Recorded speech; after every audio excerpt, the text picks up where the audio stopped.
Habang lalong napapalapit ka sa Diyos, lalong nagmumukha kang kakaiba sa mata ng tao at lalo mong wala nang pakialam sa iniisip nila.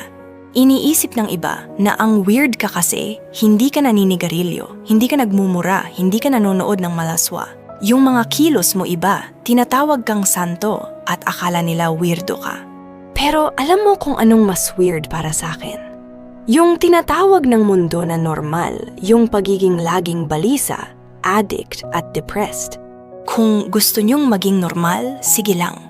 Ako, mas gusto ko nang maging kakaiba. Kasi napakasimple ng taktika ng dyablo. Gawing normal ang kasalanan at gawing kakaiba ang pagiging matuwid.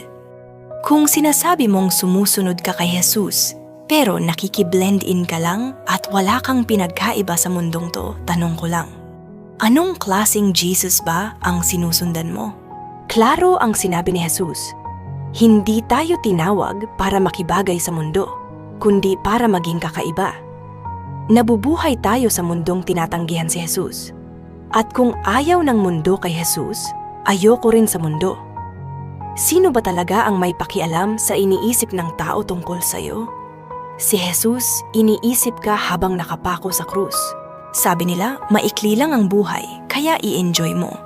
Sabi ko, mahaba ang eternity, kaya paghandaan mo. Hindi sulit ang makibagay ngayon kung ang kapalit ay ang maiwan sa langit. Mas pipiliin kong tanggihan ng mundo pero tanggapin ni Jesus, kaysa tanggapin ng mundo pero tanggihan ni Jesus.